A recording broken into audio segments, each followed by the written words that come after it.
Okay. Here we go. Yeah. All right. All right. We're live. We are. Making sure my microphone's plugged in. Yeah. Yes, please. Hello.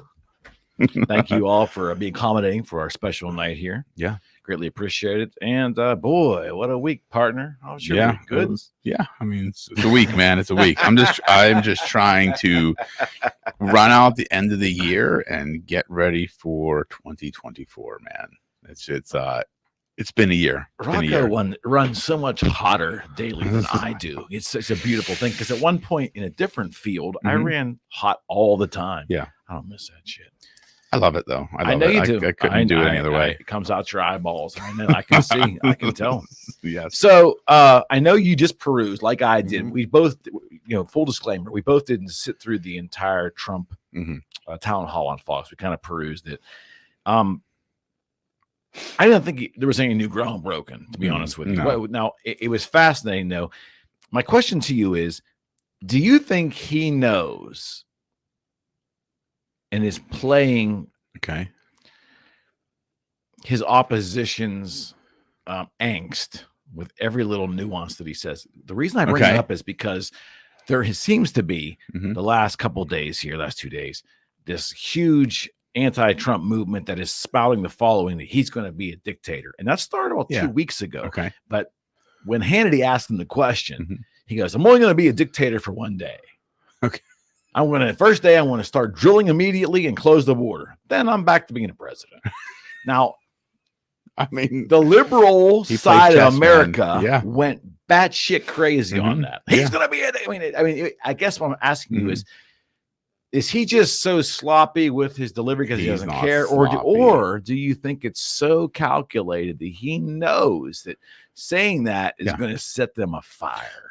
Listen, I think whether you love the man or hate the man, he is a chess player. I mean, when you think about it, I don't think he does anything just on a whim. I think he doesn't drink. Right. He's very calculated in everything he does. It's just he's calculatedly unhinged.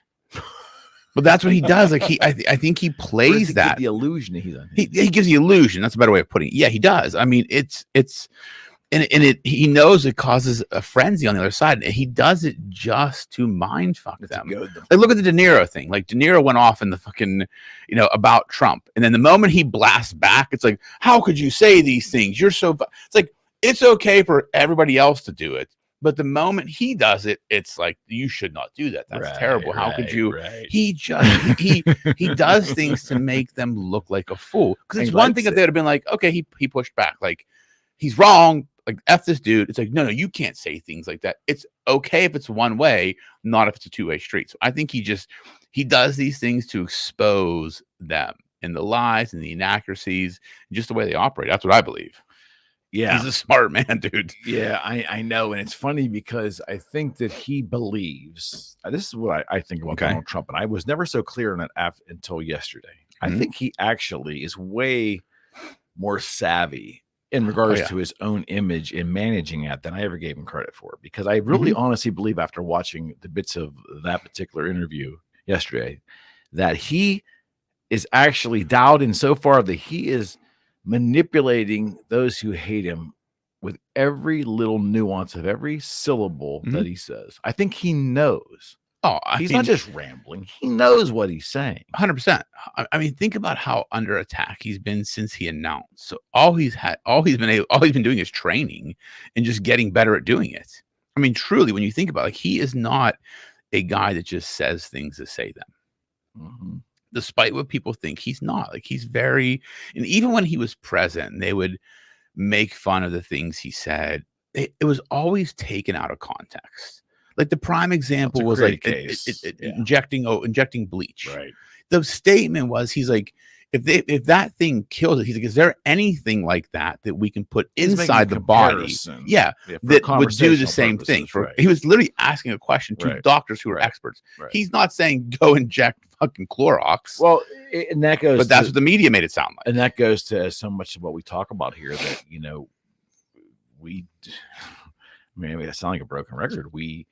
We're so reactionary. like half the people that can't stand him will take that little idea and then run with it without asking the second question. What's the context of how he was saying that? Well, they won't do that because the context doesn't fit the narrative. Even if they're so far removed, they don't want to know what the context is, because they got that nugget they can grasp a hold of and run with it. And both sides do it. Yes. But in this instance, for conversational purposes, they took that nugget of the Clorox and just used that and then just ran. Yeah, that's exactly what they did. Miles and miles with it. And that's kind of like during that whole thing is when I really lost even the most respect for the media, because it was all over the liberal media that Trump is telling people to inject Clorox or whatever the chemical was. It's like, I watched the entire press conference. Not once did he say that if you have half a brain, you could not even make that logical connection. He was literally asking a question. Since this works when you pour it on the virus, is there something like this that we could inject in the body would do the same thing to the virus in the body? Which was a logical question. I would have asked the exact same question. Like, how are we the best scientists in the world? Right. And we can just, the virus is sitting here, I pour this on it, it's dead. Isn't there something like that we can put in the body that does the exact same thing? Right. It's safe. Literally, I would ask the same question. Well, I think, and again, there's that guttural thing about is it hydrochloroquine? Is that hydrochlor? I think is what it was. Yeah. Yeah. So, some people had success with this. Yeah. Joe Rogan being one of them. And immediately to dispel that because of, quite frankly, out of pure abject hatred. Right.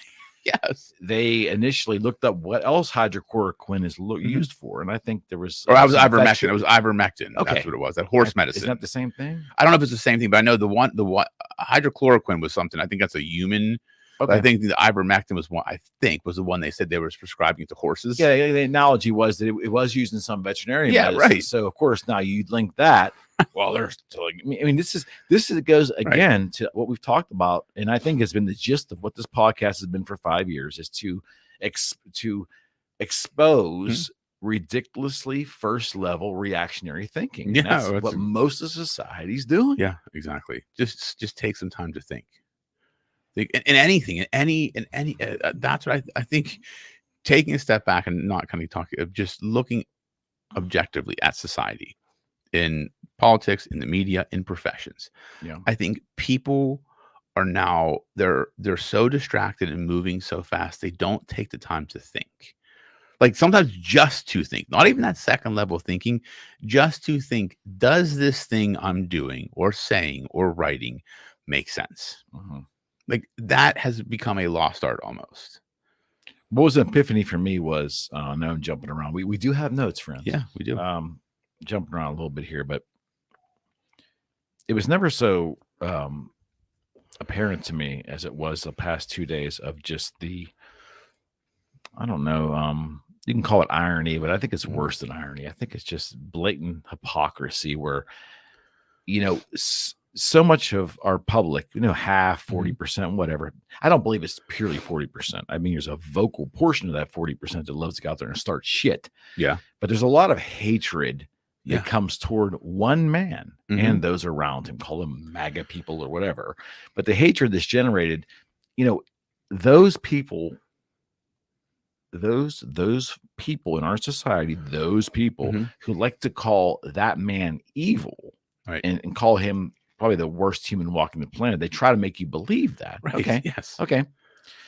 They are the same people that I have noticed, not all of them, a portion of them also believe and are out there making excuses for October 7th and Hamas and terrorism. They're conveniently, because of their belief structure, which is their business, but they're making excuses. So I have to say, if you don't think that terrorism is bad, or if you've got a skewed view of terrorism, but you want to convince me that an American, Donald Trump, a president, is evil. I mean, really? I mean, I don't get it. Like, we need to really set aside blind faith. And that's tough because religion's tied to it. I get it, but we really need some discernment. We need to, maybe because of the internet age, we need to really take some time to breathe and reflect and contemplate things we hear before we buy into them as truth. Well, so I'm not touching on the terrorism part. I think the Trump piece it's Trump derangement syndrome is what they call it, right? It's just people have lost their minds. Like he triggers so many people, and I think people don't understand why. They just feel the trigger and act upon it. Like there's no real, because I've asked many people that said like he's the worst president. Well, why? Tell me. I understand, like, if you don't like him, I get it. Like, no, you have your opinion, I have mine. Like, we can disagree. I will respect you no less.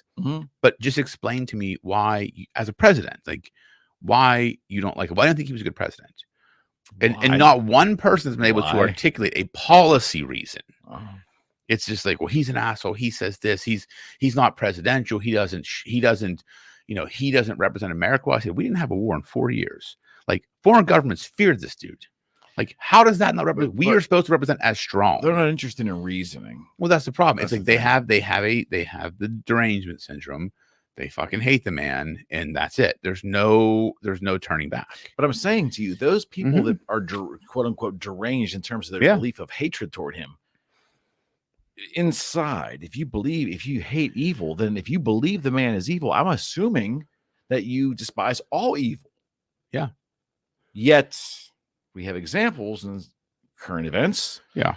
Seem pretty fucking evil to me. Yeah. But you're somehow conveniently making an excuse for that because people of your philosophical bent are telling you or showing you that you need to, some poo that and concentrate on this. It's just, so I'm not tying October 7th to Trump, but I am tying the idea that you can call a man evil, but those same people can see evil over and over again, some of those horrific things imaginable, and really just make an excuse for it. But that's a hard argument to make, and I'll tell you why. Because war, right? Like, killing people innocently is war. Like, that's evil, right? So I get what you're saying, and I'm not disagreeing with you, but I think equating the two is hard to do. Okay, well, let me take it further. So, did you happen to see any of the hearings on Capitol Hill? I know you heard it. We talked about, you heard of them, but did you see any of the footage? The House, I don't know what committee it was. I apologize, but they brought in the presidents of Harvard, MIT, and University of Pennsylvania University, and they asked them about the protests and some of the violence that was happening, and some of the fear that some of the Jewish students were feeling on campus. And they asked them very pointed questions. I mean, I don't think it was combative, but they asked very pointed questions. What is the university's position on hate speech or intimidation of students, all this? And I will tell you, I watched it, Rocco, and I will tell you, it was disappointing. Okay. I mean, I was hoping at the bare minimum that these three individuals would stand up and say, we have an anti-hatred policy within the context of our universities. Okay. And the idea that Jewish people should be eliminated off the face of the planet fits hatred as far as our university is concerned. To a fault. And I will say their names. Okay. Claudine Gay, president of Harvard.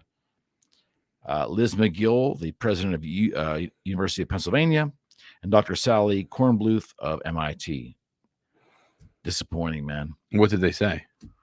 It basically was, and these are presidents of Ivy League schools. Let me say that before I say this.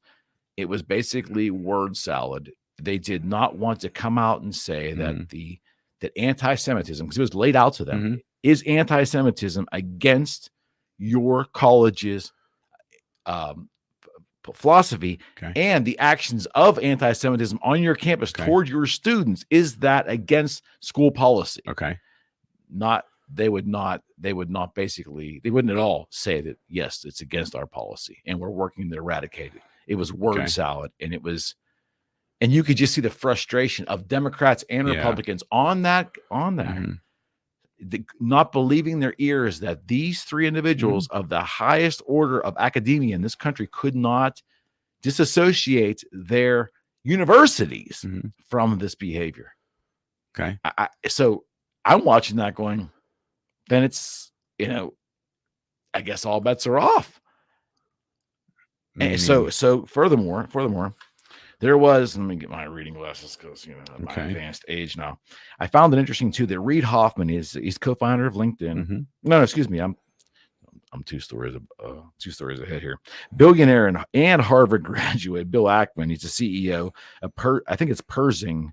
I can't pronounce it. Pershing Square Capital Management. He's a billionaire. I mean, a pretty significant firm.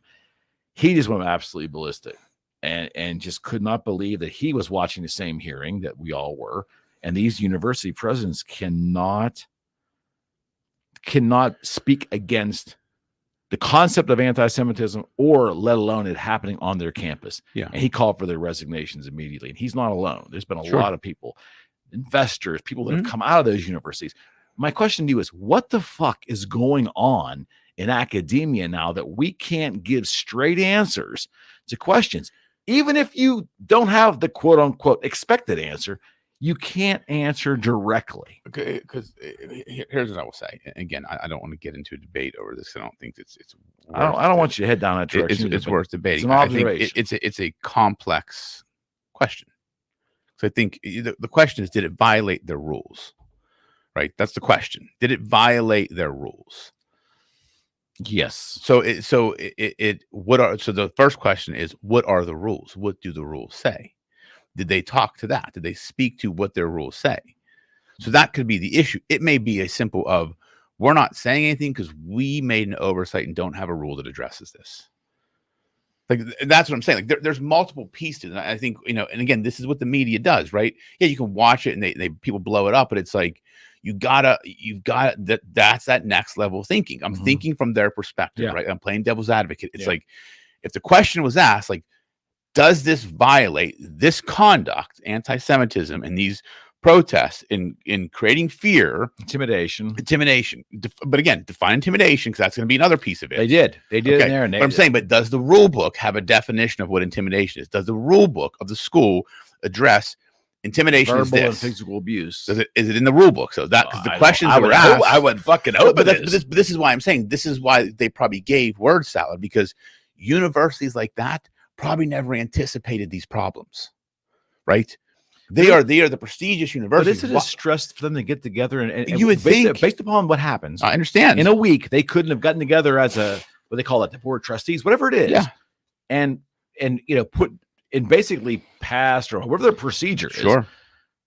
Got some concrete answers for the safety of their students alone and the public image. You would think in a perfect world that was the case, but I mean, I deal with businesses, I deal with nonprofits, like, things move at a snail's pace, even when the house is on fire. Okay, and that's just and I'm not trying to say they were wrong. I think there's a contextual piece to this that really, I think, is left out of the narrative. Like, we don't know. It could have truly been like, if they have lawyers that are saying, hey, don't say this shit because it could cause more harm than good. If you say, yes, it violates and we don't have rules, then it calls everything into question. Any other conduct. It's a protect your ass circumstance. It's definitely a cover your ass situation. I mean, and you've got to think about it from their perspective, right? I mean, that should have been a closed door hearing. In my opinion.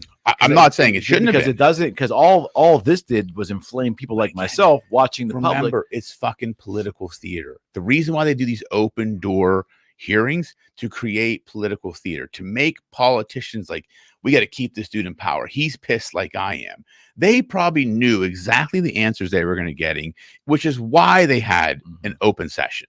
They knew what because if why would they have an open session if they were like, yep, we were wrong, we fucked up. Like, there's no spectacle to it. There's nothing to watch. It's like, okay, yeah, they came here, they admitted it. Be more admirable. But what I'm saying is, but is politics admirable? Let's be real. Like, we've talked about this so many times. It's political theater. You're right. You're absolutely That's what I think is happening. You're absolutely right. I can't. So, in summation here, in regards to this particular topic, I think really, and I am disturbed about it personally, and I think a lot of Americans are, but I think we're at a turning point in this country where we are witnessing things in our country, more importantly, just things around the globe right now, of open hatred toward a group of humans.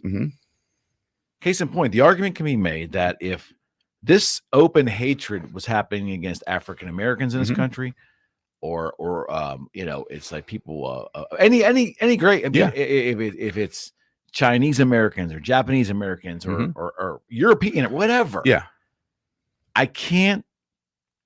Heart of heart, I don't think it'd be tolerated. but it seems to be tolerated now. And I'm not sure. Case in point, if in a mass way, in pockets of academia in this country, there was hatred toward African Americans, on campus, guarantee not only is it going to get snuffed out, it's going to be addressed immediately and condemned at the highest level. Same thing with Chinese Americans, Japanese Americans, whatever group you want to pick. But this particular group is not getting the same fucking treatment, in my opinion. But do you see the nuance difference? Maybe I'm missing it. Those would be racial things, right? They're saying anti-Semitism here. It's a little bit different. That's the nuance I see. I'm not saying it's right, but I'm saying like racial things are addressed. Like we've had this problem from the 50s, right? They were addressed, like racial discrimination, racial violence, right? Like that's addressed. Like anti-Semitism, the university may have never addressed it because it was never a problem. So it's not based upon a race, right? It's based on a religion, which is different.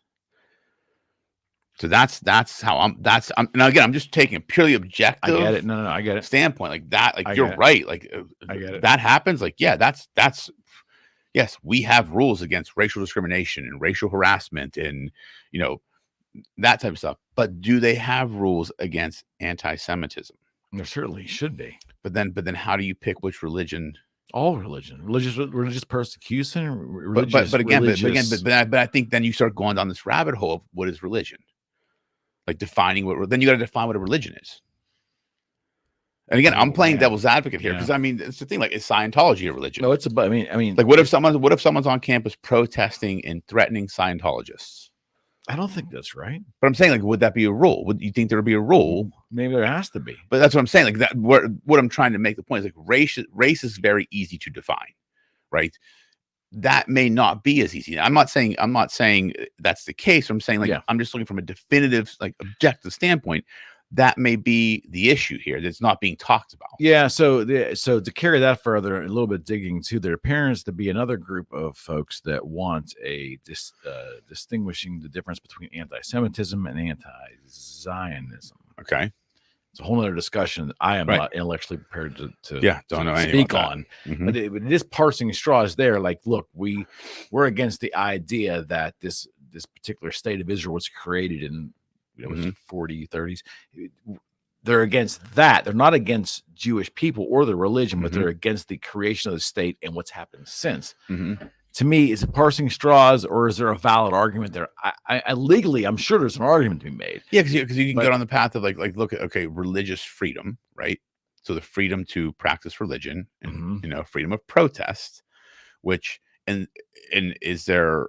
And then drawing the line between race and religion, like how do you make that? We can. I think there probably needs to be that. This is an example. I'm not saying there's not, but I'm saying I think that's where part of the issue comes in because there's clearly defined rules when it comes to racial discrimination, racial harassment in the workplace. Yes, you can't discriminate against somebody in a job based upon their religion, but are there rules on campuses that you say you can't protest against this religion, you can't threaten this religion?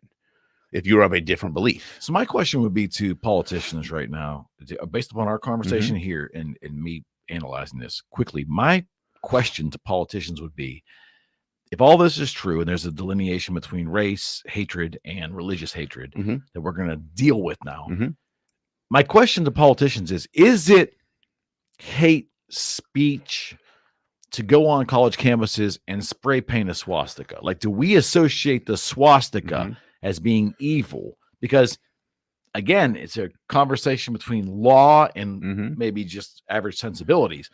But to me, the swastika is a sign of hatred. And I assume that society, we've had this sign of hatred since World War II. I mean, in most modern civilized societies. But again, but think about how laws are written, right? There's not a chart that you can go to in a law and says these symbols are hate speech. It's subjective. Right. So it's very subjective, right? A kid could draw a swastika, not realize they're drawing a swastika. Is that hate speech? There was no intention behind it. Can someone look critically at racial events and try to break those down and use subjective reasoning to decide whether that is or is not a racial event? Well, what do you mean by race? But we can do that for religion, right? So can you apply those same principles to a racial crime, like a crime based upon the act was done because of racial hatred? Can you so a crime is a crime, and if it's racially motivated, you're making the inference it's racially motivated. If you commit the crime, and there's still going to be the commission of a crime, right? It's not there's just been crimes on these campuses, right? But what I'm saying is, but like a racial crime, right? There's a crime, and it has a racial motivation to it. That's what's shown. So let's say we're talking about hate speech. Like I think hate speech is harder because it is who's defining the hate speech. There's not an objective. There's not an objective thing to look at. It says this is considered hate speech, and it's very subjective, right? Like I said, if my 10-year-old draws a symbol on the wall, not knowing what it is, and draws a swastika, should that be deemed hate speech? No. It was just a kid drawing a picture she saw. Right. If someone else knows exactly what it is and knows it offends people and does it intentionally, is that hate speech? That would rise to the level of hate speech. So it's very subjective. I think that's the problem with all of these things. It's very subjective. We're not going to figure it out tonight. No, we're not going to solve the real problems, man. It's just, I guess what I'm seeing is just things these past 6 months that just things that I never thought I'd see again in my life. And I never seen them, period. These were things I thought were stamped out a generation ago. Yeah. Did you ever think we'd be locked in our house for a fucking year? I mean, look at the world we're in right now. Yeah. Like, think about it. Like, nothing surprises me anymore. It's very hard to surprise me now because things happened over the past 3 years that I never would have thought happened. Yeah, well, here's what I do hope. And this is because I definitely will go on record as saying that I don't want this current president to win or this current philosophy to win or whoever is the puppet master, whoever that happens to be. Is it President Obama? Is it Susan Rice? Is it Valerie Jarrett? I don't know. There's theories, right? Sure. But we know Joe Biden's not calling all these shots. I think that's a foregone conclusion. Odds are likely he's not formulating all these things in his head alone. Yeah, right. Okay. Sure. That's a safe observation. Yeah, I agree. I don't want this current quote unquote regime to continue because the world I see around me and what I have to exist in is not favorable to me right now. No. That's my conclusion. Sure. My conclusion. So it's not, I will go on record as saying, I don't want these people who are currently in power to continue. So I want maybe a return to more moderate conservative philosophy and so forth. I want that to go back to what it was before this current regime, right? All that being said, it's like, my question though is to my Jewish friends, my Jewish American friends, and people that I don't know, it'll be interesting to see if fucking people are paying attention. Because to my observation, the people that are standing up the strongest overall for our Jewish Americans, our Jewish friends, is the moderates to conservatives in the country. And the voting basis of our Jewish Americans are generally, by big numbers, Democrat. I mean, I'm asking, are they going to pay attention to who is supporting, what Americans are supporting this hatred against them? Are they going to pay attention going into the next election, or are our loyalties so deep and inbred in who we are that regardless of current events, we just really never swayed?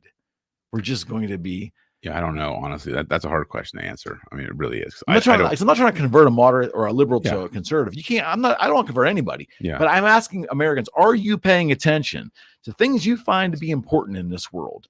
And then looking as to where the political chips fall in support. Are you fucking paying attention? Because I'm telling you, there is an ultra left part of the Democratic Party right now that is not in any way, shape, or form in support of Jewish Americans. It's pretty obvious on every network you go to. Yeah.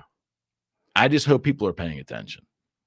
Yeah, I mean, it's not, I'm not trying to bait you in anything. I'm just telling you. Time will tell. I'm just saying, I have no problem saying it. I hope people are paying attention to who has your back and has had your back and through this mess, and who does not. Because we can't continue the way we are. So McCarthy's leaving Congress. Did you see that today? I didn't see that. No. Why is he leaving? So I had a great opinion of Speaker McCarthy for what, a month. I did going in here. Now, I didn't pay ultra close attention to who he was, but I generally thought, there's a guy that moderate conservative. I thought, and I thought he was a peacemaker. And I thought just some weird shit that happened over the past month. Did you see that he when he lost the speakership and they were fumbling to find a new speaker, did you see that he was accused of punching in the back a fellow Republican during between caucus meetings? No. Yes, and confronted by all news outlets, and it was very awkward and very weird. He obviously did it, and then he got embarrassed and said, "I would never do that," and he got humiliated. Yeah, and he got quiet for a couple of weeks, and then this. My question to you is: when we unwind all this bullshit, is he just simply not the person he portrayed himself to be? I mean, there might be that. It might be like, hey, it's time to fucking go. Like, just do something else. He doesn't appear to be a elder statesman. I mean, money can make anybody change their mind. I mean, think about when people leave politics, how much money they make. Like, think about it. Like, that dude's going to leave and have a cushy job somewhere, making 5 times what he's making now. People will do anything for money. That's what I believe. So I believe it could have been something as simple as that. You know, that it was just like, hey, that was not a good look. We're going to expose more shit, or you can just go quietly and resign. And here's a job, a cushy job as a consultant. So you're saying he plays behind the scene. We're just not seeing. Yeah. I don't think people just resign because I think there's a machine behind them because most politicians are pretty egotistical, right? Like Biden's basically saying, I'm still running. Like, no, you're not, dude. Like, no, you're not. You're definitely not going to make it. But they have such an ego that you have to force them out the door. So speaking of that, okay. So President Biden says that he's only running because Trump is running. Of course. So the stupidest. So let's unwind that for a second. Okay. First off, I think that's incredibly arrogant. I give it a pass. He's, I'm sorry, just not there. He's just not there. It's just the whims of an old man, but it's laughable to a degree. He believes completely he's the great savior. Like nobody can beat Trump but me. No, I mean that's what he said. I know. I mean, I'm not disagreeing. I just think he's crazy. I mean, I don't know, but the problem is I don't know who they're going to put up. Like who are they going to put up? Do you still believe he's not going to be the nominee? Iowa's around the corner, pal. I mean, like weeks around. Listen, I mean, maybe he is because maybe they want a Republican to win. I don't know. Like, I have no idea. Like, none of this makes sense to me. Like, they had a debate between DeSantis and Newsom. Why? Like, are those two that egotistical? They think they're going to be the nominees. So we're going to do a debate on Fox. Like, who gives a shit? So here's my thought. And then Newsom said, he's like, the only thing we have in common is neither one of us is going to be the nominee. Right. It's like, okay, so then why even do this fucking debate? So I think that was a Fox creation from the beginning. I'm sure it was spearheaded by Hannity for ratings, and I'm sure. I'm guessing that's all kind of it was, regardless how they pumped it up. But if you're both of those guys, you have to have a pretty big ego to be like, yeah, let's do this. Like, I'm that important that I should. And a lot of confidence. Yeah, that you can pull it off. I give credit to both of them for fucking doing it. To be honest with you, I would hope that. Again, I want to see someone win that's good for the country. Whether it's a Democrat or Republican, I don't know. Like, Biden is not good for the country. No. Like, we're a weak nation right now. I wanted the man to succeed because I'm middle right, like I'm more libertarian, but it's like who's ever in office, like, I don't want to see the person fail. Like, it's our country. So I wanted to see him succeed and do what's good for the entire country. Didn't happen. So I don't understand how he could be the nominee. I mean, I don't know. I don't know. Like, I'm mind boggled right now. I have no idea. Yeah. Have you seen oil prices the past couple of days? I haven't watched in the past couple of days. No, I haven't. They're plummeting. Well, I mean, of course, and rates are going to start coming down. That's what's going to happen. Rates are going to start coming down. Like, everything's going to get better right before it gets worse. Bidenomics. Apparently, they've moved away from that. Apparently, they've moved away from the term Bidenomics. It's now been put aside. Just the mantra now is, according to his press secretary, things are just better all over. Not even close. Not even fucking close. But if you say it enough times, we're so reactionary in our thinking that we just hear it, we run with it. If we're inclined to believe it because we like those folks, we're inclined to run with it. What I believe people need to understand about politics, business, life in general is when people say things, you have to validate it in your own way. You cannot take anything at face value. Like, I believe that. Like, I'm a trusting person, But what was it? Ronald Reagan said, "Trust but verify." Every Like, time. and that's really what you have to do. I'm not saying I don't believe you or trust you. I just want to make sure the information you are giving me is accurate. Just because you say it is does not mean what's that? What's the famous like joke? It's like 50% of statistics are 100% correct. It's like, oh, we're just making up stuff, you know? So it's like people need to understand that there is a way to think about things. There is a way to analyze information. Each person does it differently, right? But you cannot just take something. I would never want someone to take something I say and be like, yep, you're correct, without verifying it. They've got to have some reason to believe I'm correct, meaning they know what I'm talking about. They verified this information in the past. They know enough about what I'm saying that makes logical sense to them. There are many people that have no idea about politics, no idea about economics, and be like, yep, things are great because they said so. It's like, no, they're not. Like, what's your measurement? Rates are higher, prices are higher, inflation's up, gas prices up. Define better. Like, the first question is, who is they? Well, that's also true. Like that is also true. Like they use very broad brushed statements. I always say define better. Like they'll say things are better now. Okay, what does better mean? Like and they won't define that. Like I had a discussion earlier. We were talking about how you talk about green. Guy came off saying we were talking about stuff. I said the problem I have is with the term green because no one can say what it is. Like what does green mean? Because you still need fossil fuels to run the factories to make the shit that's supposedly green all day long. How is it green? Like you can say I make energy efficient things. Like the things that I produce are energy efficient. Okay, I get that. But you're not green totally because you're using fossil fuels and coal to power the plants that make the things that are supposedly green.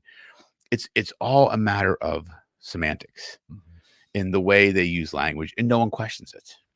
People get frustrated with me because I ask so many questions when I'm having discussions. Like you do, but the reason why is because I want to know exactly what I'm being asked, exactly what we're discussing. I'm only going to talk about the point I know we're trying to talk about.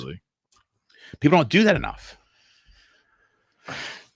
Even in your profession, you find that? Yeah, I think so. I think so. I think lawyers we're trained to ask questions, but I also think some people in my profession have gotten lazy. They don't ask the right questions or ask the next question.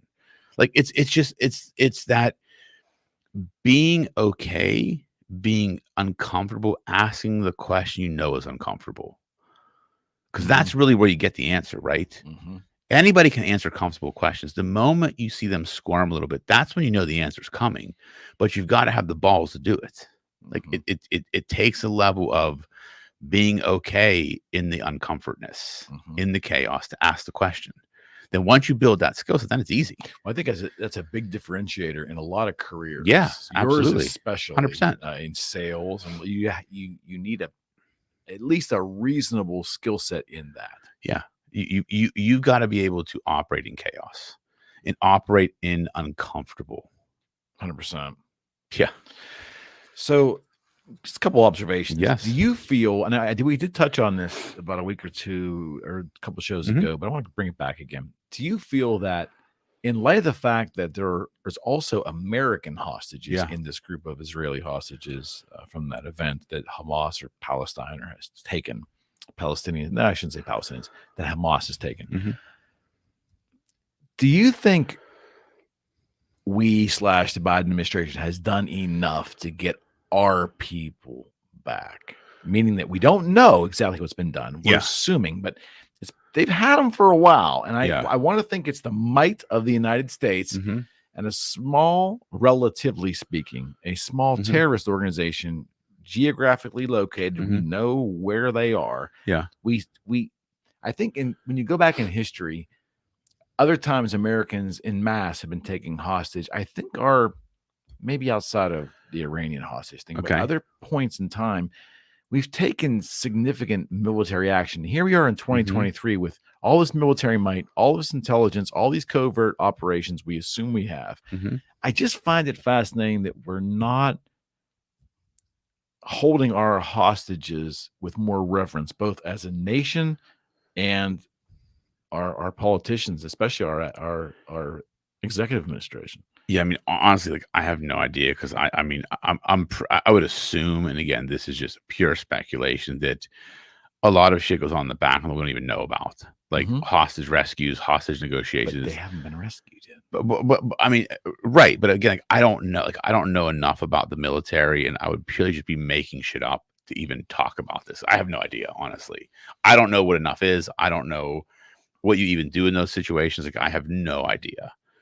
That's why, like these topics are so hard for me to discuss because I don't know enough about them. And I'm not a geopolitical scholar at either, or a military scholar at all. I'm just asking questions. But I guess, it's from my layman's view, you have this area that this happened in, and you have, you've got Palestine, and you have the United States, and these terrorists took some of our people.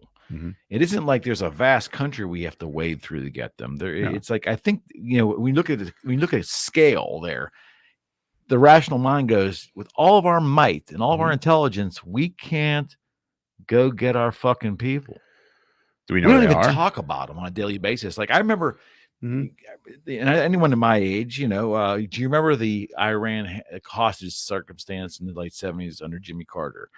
It was kind of a failed attempt, but every fucking day, Rocco, I remember this as a child, which is before your time, but every day we would see an update of our hostages. Names were shown.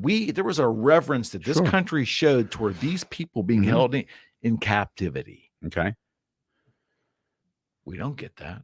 I guarantee you, I used to know some of the names of some of these people. But think about it from a different perspective. Back then, what else was there to watch? Like, now, do people have the same care? That's a weak excuse. But I'm saying, but I'm just being realistic. That's the reason why. I get it. People don't give a shit. That's a terrible thing to say. That's people don't give a shit. That's commentary. So they're not going to talk about it. Stuff could be happening. They're just not going to talk about it because people don't care enough now.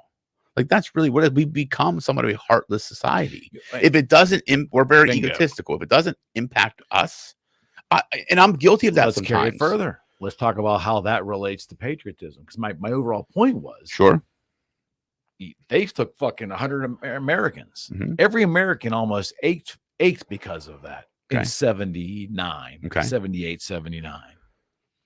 And again, I'm looking at things from a history standpoint. We're such a me generation all across this world. We're so self-centric now that, oh yeah, do we not buy into they're one of us? Do we not buy into the fact that's a human life and it's from our country? What there is now a disconnect that we don't value that action of taking those people like we used to. Here's how I think that's sad. Well, we're fractured as a country, right? This didn't happen on American soil. This happened somewhere else. So when 9/11 happened, patriotism came together, because it's like, you fucking attacked us here. Like, different story. This was like, I've heard people say this, like, they shouldn't have been over there. Like, you know what you're getting into when you go to the Middle East. Like, people have said that. I've seen that on social media. I've seen people say that. That's not right, but I'm saying that's the mentality of people. Like, we are fractured as a civilization, as a country. We are fractured as a population. Like, we aren't patriotic until we are attacked from within. Like, there are patriots, and there are patriotic people, but I think as a whole, to get such a politically fractured population to come together over 100 hostages, or however many hostages there are in Israel, or because they were over there, I think that's hard to do in the state we're in right now. It's not right. I'm just giving you my observation. Yeah, and I concur. I think you articulated that perfectly, and I will tell you that is disheartening. And I'm sure I'm not the only one feeling that way. And the fact that we can't walk down the street and smile at someone without them thinking we have an ulterior motive is disheartening. Like, take it to that level. Like, that's where we are as a country. Like, we've gotten to that point now where if you look at the person the wrong way, it's not that you're friendly. It's like, what is your fucking problem? Like, that's disheartening that we're even that fractured as a country. This is a bigger thing. It is. But I'm looking at it from purely a simplistic standpoint. Like, that's how fucking fractured we are. Let's go bigger. So, in a broader view, are we, which about ready to say something, and I would have thought decades ago was actually unthinkable, but are we so fractured and are we so self-centric now that we are now susceptible? We're susceptible. we're susceptible to possibly being overthrown. We're susceptible to possibly. I mean, you can look at military strategy that there's a sea on both sides of us. From a strategic standpoint, where we're located, I get it, but it's patriotism at such a low point that we are not unified enough to put on a strong enough unified front if indeed we were attacked. No, I completely disagree with that, because I think, again, like you can look at, don't underestimate us as a population. Again, like when it's outside of our immediate view, when it's outside of our borders, we don't care as much. Let's just be honest. Like, you care about the situation you talk about all the time. Do I care as much as you? I'm just being honest. Like, no, I don't pay attention to. Like, I'm not like, I don't have the mental capacity to put into understanding what's going on in these situations. That it's just not where my brain is. Right. When something happens here, like that's when the all bets are off. Like I'm pretty confident in this country, in the military and the veterans we have, and just the people of this country that love our country. We may not like each other, but we love our country. When you come into our home and do something, that's a different story. Like, someone leaves the home and goes somewhere and gets himself into some shit. Yeah, we care and we feel bad, but it's not the same as if someone coming in and attacking us in our home. What's changed? Because I can assure you, there's more distractions. Is what's changed. There was more distractions. We're more fractured. There's more media that's causing these distractions. It's causing this fracture. I mean, that's common sense. Like, it's look at society. Like, look at how much information, good and bad, is out there that has totally fucked up people's heads. Like, that's what it is. Like, 30 years ago, there wasn't anywhere the rate of information we're getting now. There was 5 fucking channels on TV, right? And 2 of them are showing the hostages. Like, now there's 8,000 channels, and you've got to like really search to find the news. You know, you can, but your phone, you pull it up, anything you're talking about, it'll start showing you shit. So if I'm talking about fucking taking a shit at work, I'm gonna start seeing ads for toilets. Like, that's where we are. But that's what I'm saying. Like, this is what we're not taking into consideration, that we are distracted as a society. So we don't care as much because we're not given the mental framework and the mental ability and the mental latitude to care as much. There's too much other shit occupying our mind. Yeah, that's the problem. I don't disagree. All right, so I got a little depressing show. Yeah, like yes. All right, so the more open-ended conversation here. I found something I wanted to read to you. I'm about to read to you just a short paragraph, but I want your reaction to this. I'm about to read to you what I do believe is kind of a pipe dream, but this was a way that this particular writer was expressing some hope when we were going into the lockdown in 2020. We were going into it, right? I'm going to read you a little portion of this, okay, and then we'll have a conversation. This is by Kitty O'Meara. I don't know who that person is, but I just found this interesting. And the people stayed home, and they read books, and they listened, and they rested, and they exercised, and they made art, and they played games, and they learned new ways of being, and they were still and listened more deeply. Some meditated, some prayed, some danced, some met their shadows. And the people began to think differently, and the people healed. And in the absence of people living in ignorant, dangerous, mindless, and heartless ways, the earth began to heal.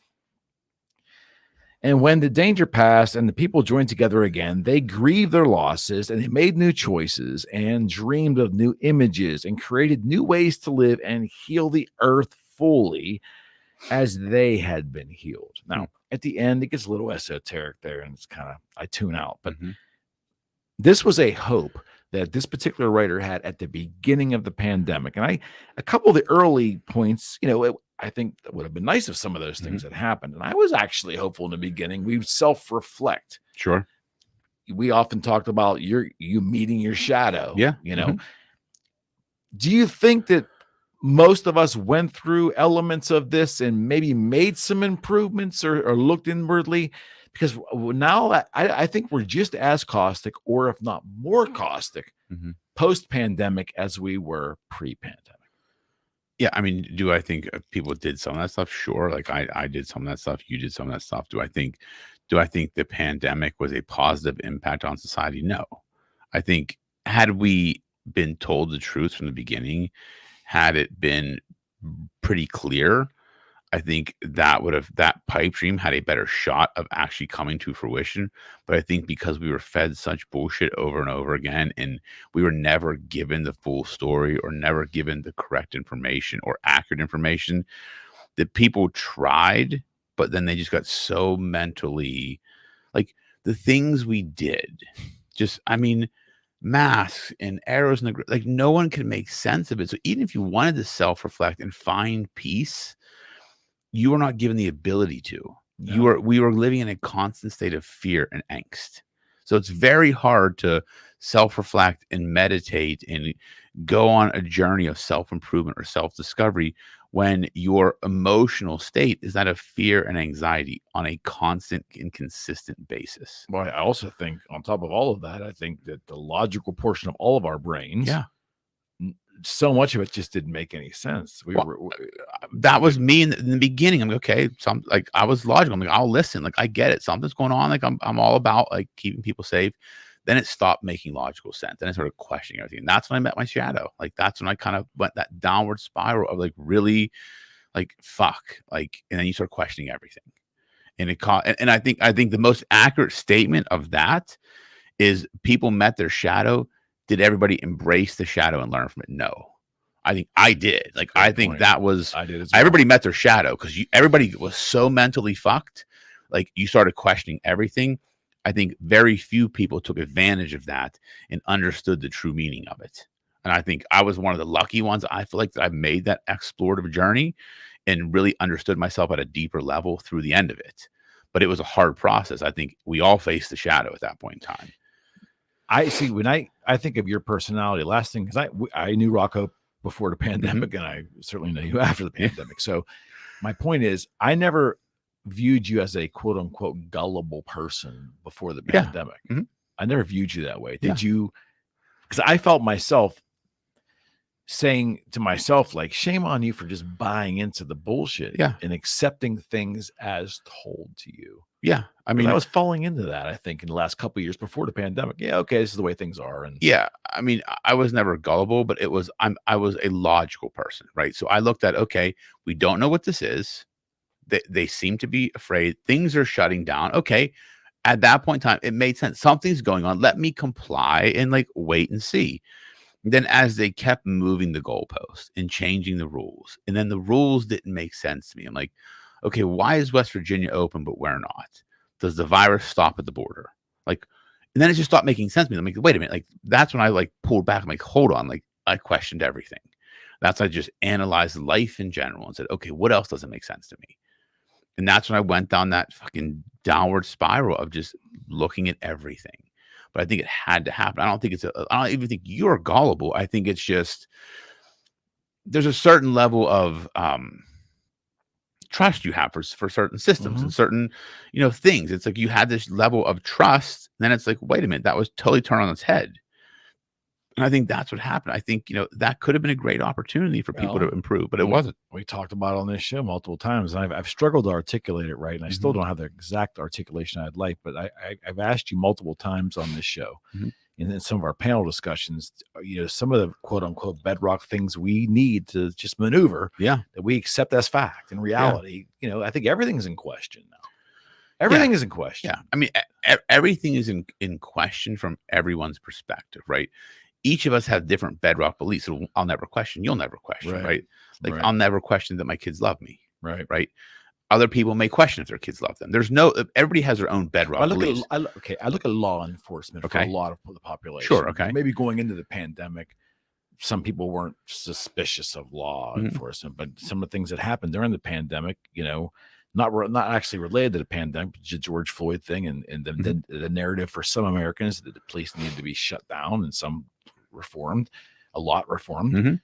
That narrative changed for a lot of people. People were looking at police differently. Maybe police were a bedrock.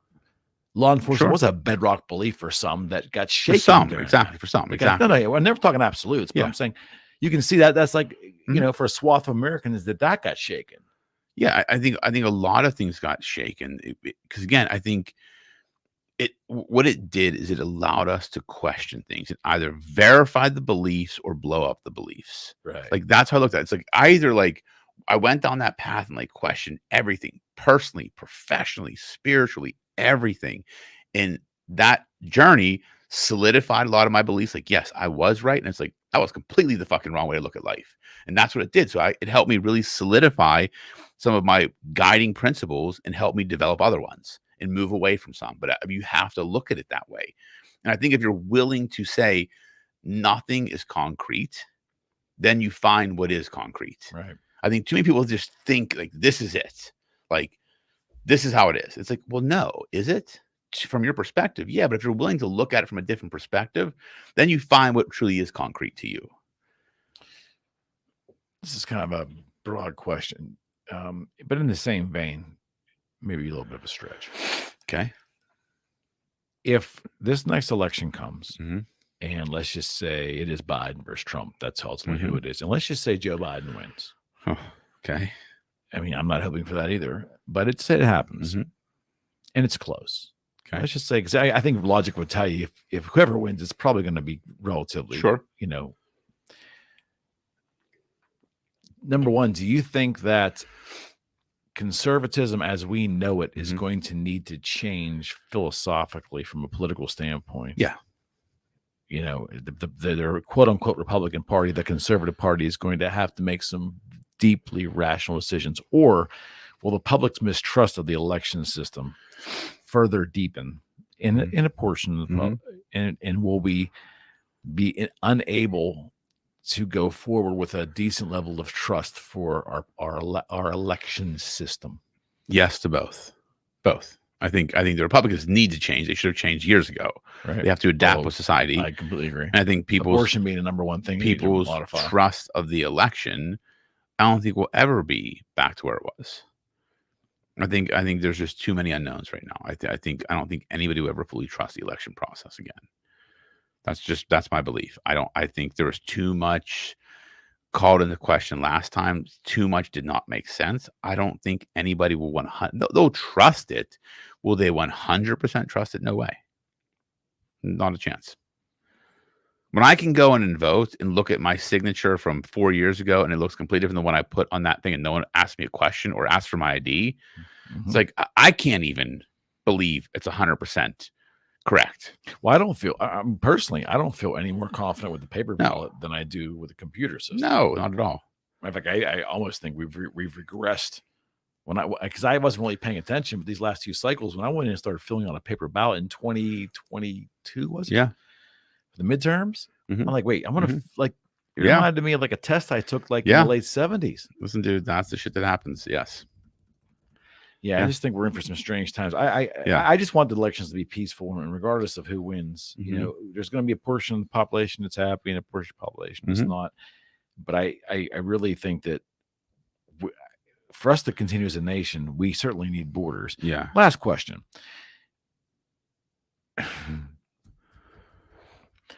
I wake up every day, Rocco, and I look at some of these things that are so glaring, like the border being just left open in this country, quite frankly, down our southern border, just left open.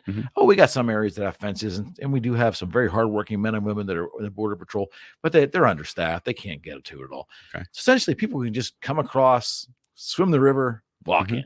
Okay. And we have half of the population, maybe, that's okay with that. Half of our politicians, they're okay with that. And you never get a clear answer. Okay. To me, it's mind-numbing to me. When you think about national security, the security of the country, keeping terrorism out, which I thought was a major thing we all wanted to do, it's wide open. Do you believe the idea that if you don't have borders, you don't have a country? Yeah, I mean, that's what a country is. A country has borders.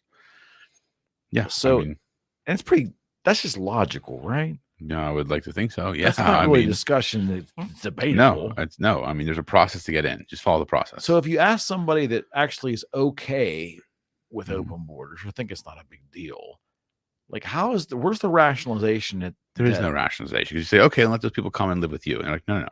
Like, it's just it's the feel good statement to make these people like, yes, we should welcome everybody. Like I've as watched, long as they don't have to live near the right? Yeah, I mean it's because I don't think it's a Democrat Republican issue. When I look at it's that stupidity. open border, like I don't know Yeah, how it's stupidity, we dude. can declare that a Democratic or Republican issue. It should be a safety and security of the nation issue. That's what a nation is. That's what a country is. A country has borders. Borders you have to go around Europe. You have to cross borders and give your passport, and there's a process. Well, to get out. I think Mexico, is it Guatemala to the south of them? I think they've got whatever. I should know my geography better than I do, but I believe the country directly up down at the southern tip of Mexico, I think, is Guatemala. Yeah, I believe there's a strong enforced border there. Yeah, I'm sure I there is. understand. Yeah, I'm sure there is, definitely. But yeah, I mean, you have to have a border for because that's the that flummoxes me that we don't protect, especially in light of what's going on in the world right now. You would think that we'd really want to dial in. You would think so. You would definitely who's think coming so. into the country. Yeah, I mean, that's logical. Let alone the person that's voting is actually the person who's voting. But listen, that's a whole that nother is discussion. logical, man. But that is not where we are, unfortunately. Yeah, that's for another day. All right. Well, yeah. Thank you all. Yeah. We'll see you again next week. Hopefully the world doesn't burn down. We'll see you again. Yes. All right, friends. We're out. Peace. How do I turn this off?